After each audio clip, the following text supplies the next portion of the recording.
This is the Storyworks Roundtable, where we have conversations about craft. Because becoming a successful author begins with writing a great story. As winter winds down and the skies turn blue again, at least in the Northern Hemisphere, are you looking for a writing workshop to turn your storytelling into your superpower? I'll be announcing my spring schedule of workshops soon, including theme, backstory, and suspense. The short story is a form different from the novel and worth knowing and writing in if you want to really hone your prose. This week, you can still sneak into the Memory, Emotion, Body workshop. It starts on the 22nd, so enroll today to explore the power of your own experience in creating prose that connects your characters with your readers. This special workshop is offered for pay what you can, as little as $20. Coaching sessions for fiction and nonfiction writers are open for enrollment. Get information, dates, and enroll at storyworksfiction.com. Hello and welcome to this week's Storyworks Roundtable. Today, Robert, Kathryn, and I are talking about character. What is character? The end, just character. The end, just character. Now, I asked, do we have a topic? Is it this, is it that? And I don't know, just character. But this is one of our fabulous new Delve into the Library episodes. So if you go to the show notes, Kathryn's going to have a neat little slider at the bottom that will give you a handy preview and link to related episodes. So make sure you go to storyworkspodcast.com, today's episode, and you can link to all sorts of episodes that are related to this one. The character. Character. Right. That's right. So do you have any characters giving you trouble these days? Isn't that what authors do? Find characters giving you trouble and then put them on the page. Pretty much. So yeah, definitely got characters giving me trouble.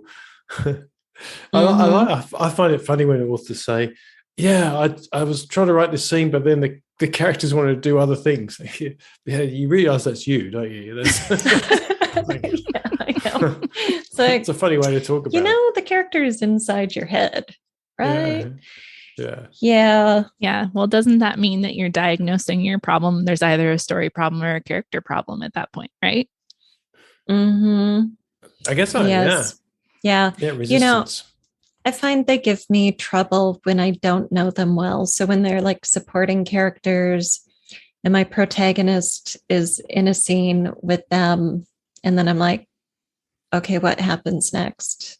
Because I don't know what the supporting character who's interacting with my protagonist wants, or what the motivation, like, is there conflict? Is it, we're moving in. That's when I get kind of stuck and have to grab the journal and try to figure stuff out. And it's only when they aren't well developed enough that they give me trouble.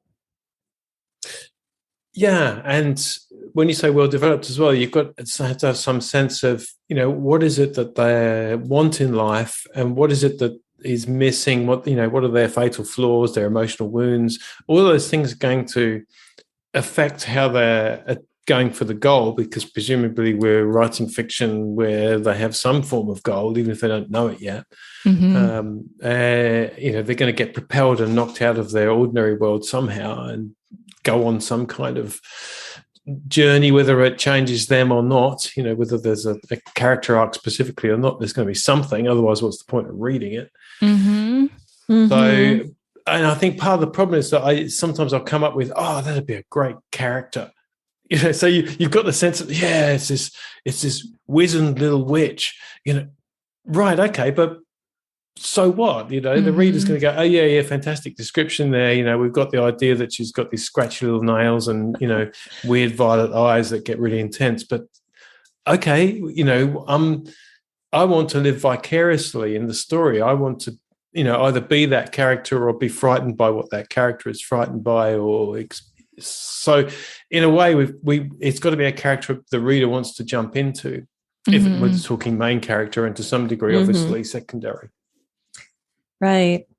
And my current difficulties are with like low secondary characters. They're just on the page for a short time, or in the book for a short time, secondary and tertiary characters. And since we just did that episode where I talked about playing with the wind,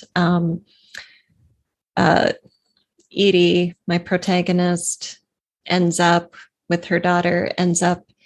a CCC camp in a state park on the North Shore. So she kind of gets rescued by a couple of CCC boys driving back to camp with supplies, and they bring her in. The weather's terrible, and so she gets to warm up, and now she's surrounded by all of these young men.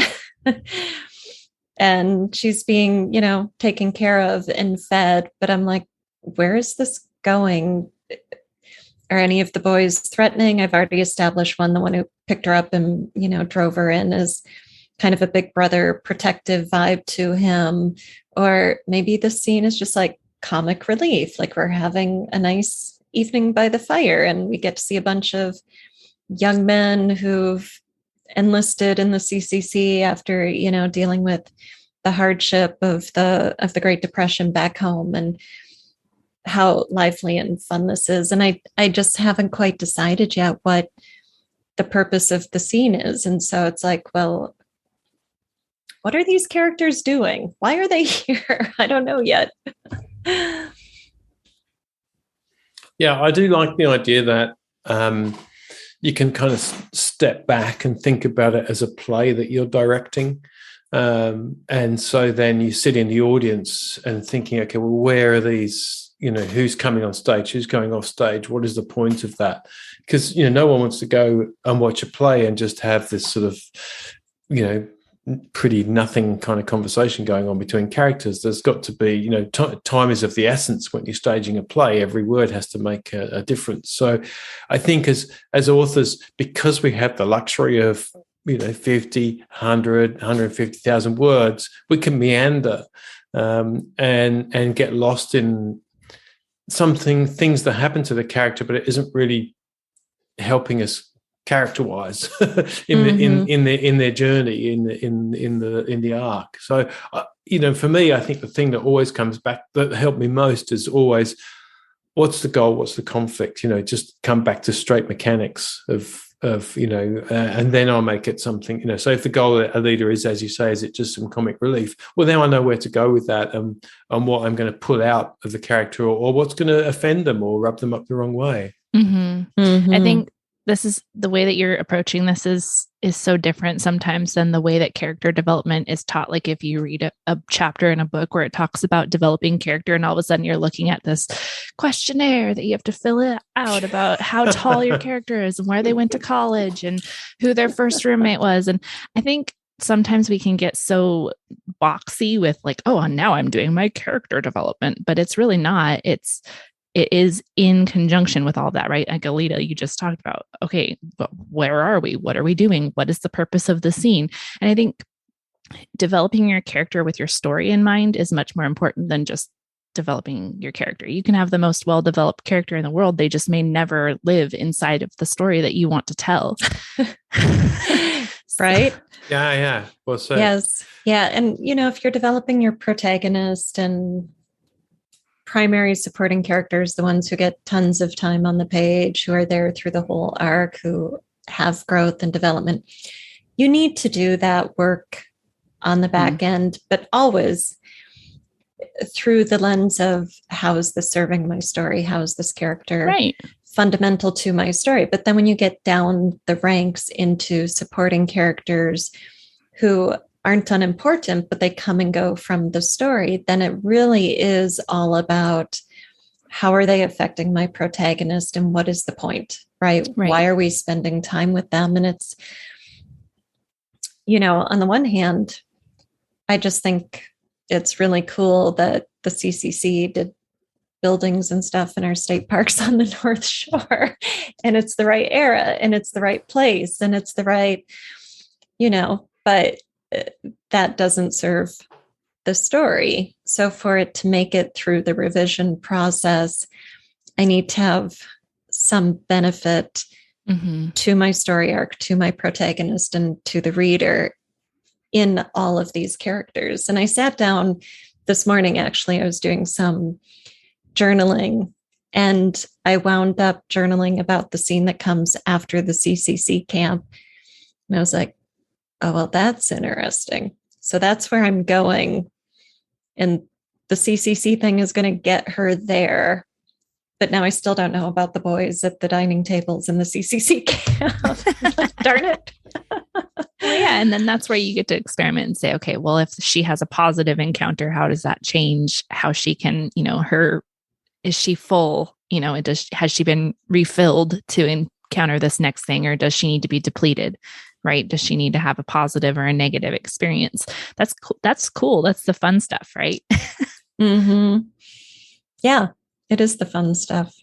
Yeah, well, if you think that's right. I mean, I was thinking as you were both talking that the reason why we are attracted to great stories that we read again and again is usually because we remember the characters. We've talked about this time and time again, the character. But all the character is doing is serving the story. Without the story, there is no point in having a character, like I was saying before about the Wizard and the Witch, or as you're saying, Kathryn, going through this enormous resume of the character description. Yes, it's helpful, but what's the story? And so it's that combination of really well-developed character that has significant meaning in their travel through the story, but without the story, there's nothing either. So I liked what you said, the character has to serve the story. And then at the scene level, so you're talking about the CCC and the interaction with the boys. And then what Kathryn was saying reminded me that, we want to see emotional shifts. We want to see, shifts in value. Is there a greater threat? Is there a lesser threat? Is there more fun? Is there less fun? What's changing for the character?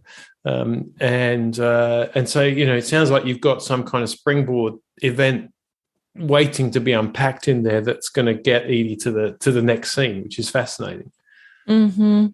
Yeah. And, speaking about kind of the ups and downs and the rhythm of our story, I know there's conflict in the next scene. And when the guys driving the truck pick Edie up, she's in really bad shape. I mean, she's just sort of trudging along almost like out of her head, like just her body's moving on autopilot, but she's so depleted from the cold and from the hunger and from the miles that she's already put on. And so we've got a heavy scene, and then we've got conflict. And so the CCC camp is in the middle. And so she does need to refill her tank. She does need to get warm and get fed and have some good human interactions and such. And so that's definitely the rhythm of it. But it also has to do more than that. Or I could just give some narrative exposition that says, they put her in front of a fire and gave her some soup and a bed. Right. Why are the CCC boys there if you don't need that? You just need to be able to say, oh, and she got to sleep for a night. Like, okay, right. Yeah, exactly. Yes. Yeah. And I definitely want it to be more than a passage of time in exposition. I definitely want a scene. It's just who are these characters and what is the interaction? And, we'll see. Not there yet. I think this is where what's really needed is research. I need to go do some digging into like CCC history and, tales, memoir type stuff. For people who don't know, can you tell them what the CCC is? Because you just keep referring to the acronym, and if you don't know American I have no idea what it is, but I just went with it. See, I know. Oh, see, I thought, Robert knows.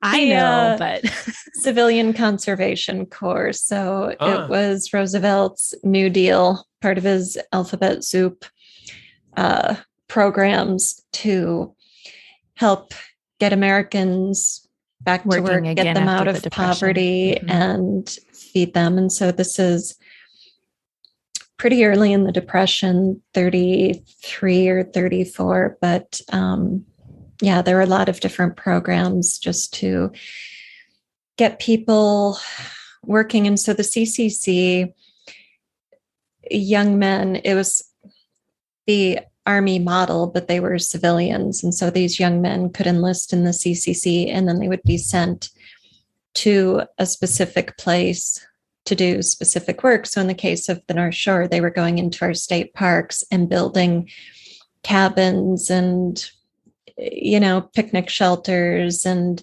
new parking lots and terraces. Yeah, they did this all over. I actually worked at a state park with a CCC building on it. So in Washington. Yeah, we have a lot of everywhere. Those. And they were paid about, I think it was $5 a week. And they were given one or two, it's been a while since I was reading this in the research, but they were given a small percentage of their pay, like $1, or maybe it was $2. And then the balance was automatically sent back home to their mothers. So Roosevelt's program, these boys were being fed and clothed and housed while they were doing all of this work and getting a little money. And then their families were being supported. So sounds like a really great way to help bring people out of such destitution, not that like, and this ended the Great Depression, because it didn't, but it certainly kept families going. Mm-hmm. Like, can you imagine if they didn't have that? Mm-hmm. Well, and that's the kind of fun thing about like, okay, now you're developing these supporting characters that you already have all this history of who they are intrinsically, right? They're young men, they're supporting their families, they have a little bit of spending money for the first time in maybe years. They have hope and that nowhere they're to going to be able to come out and nowhere to stuck spend in it. A state park. Right. So but like that can help define, for your supporting characters, just the majority of it, right? You now have enough that you can just give them little personality quirks or little things, and they don't have to have much more than that because you have the basic flesh just in the historical record. Yeah. Yes. Yeah. Which I think is a great takeaway, Kathryn, what you were just saying, that, for this level of character who's not going to be on the page that long, the source of the development isn't really about the individual. It's about the context of the scene. It's about where we're at in the story and why these boys are there and how they relate to each other. And then, like you were saying, it's the few who actually have dialogue with my character. It's the few who get the spotlight for a moment or two. And, they need some polish, some spit shine on them. But yeah. Well, and even then, and we've talked about this before, you can delve into more archetypical or stereotypical characters and get away with it at that level of character. He can just be the big brother character. Somebody like that. Your reader isn't going to be like, oh yeah, there's your typical big brother. Like, it's a scene. They're going to be like, oh, she has a big brother character. The end. Moving on. Yeah, it sounds like there's a lot of symbolism in there that can be metaphoric for Edie and reflect for her, not necessarily with her consciously thinking about it, but reflect for her, optimism, hope, or the sense of bonding, or or anything that she might have been missing. All of a sudden, comes out of nowhere, accidentally supplied to fuel the character journey. It's interesting, isn't it, when you talk about these things about what, and again, it depends on what is Edie looking for, what does she need?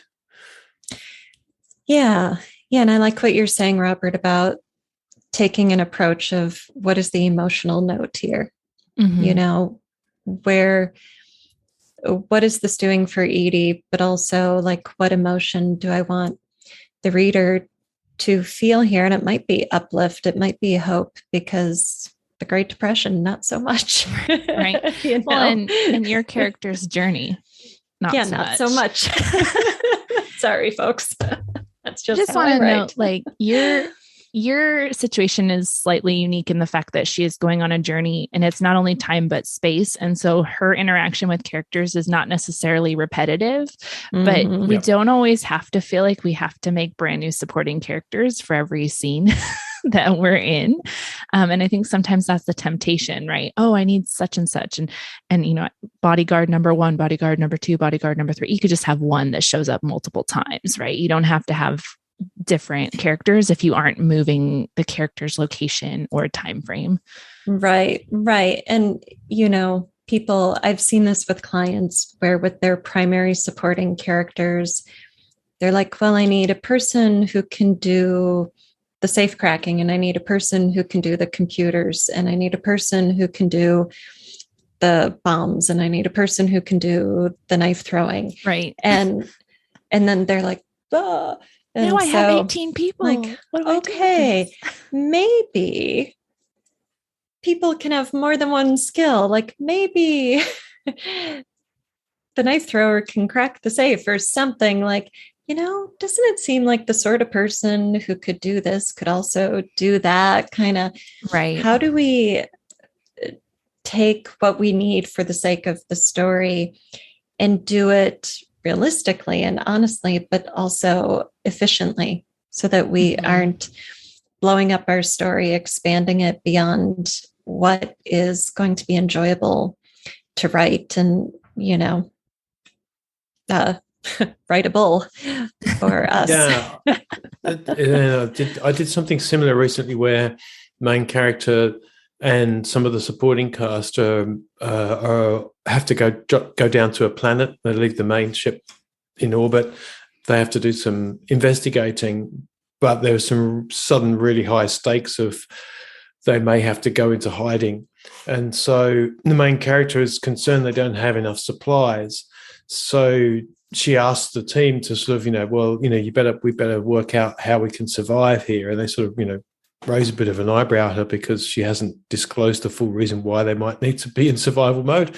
But then she finds out through another crew member that one of the other crew members is actually a survivalist expert and has, done all the prepping and training for years and years. And she's slightly taken aback that she doesn't know a crew member well enough, she's been accused of this in the past, of being completely self-obsessed.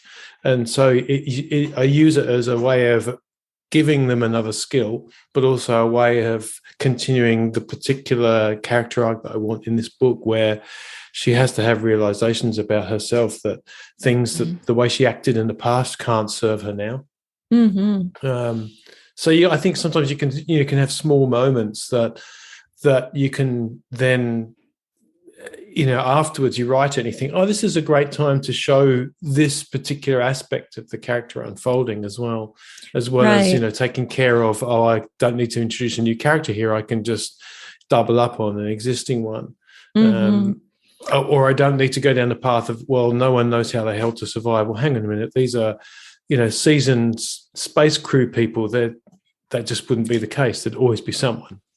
Right. And I love that you established before this that Midori has been accused of not knowing her crew as well as she should, so it isn't like, wait a minute, she's like the den mother. What do you mean she wouldn't know that this guy has survival skills? You've got the continuity with your main character, and you're able to maintain that supporting character and introduce that new skill, and it works, Hopefully.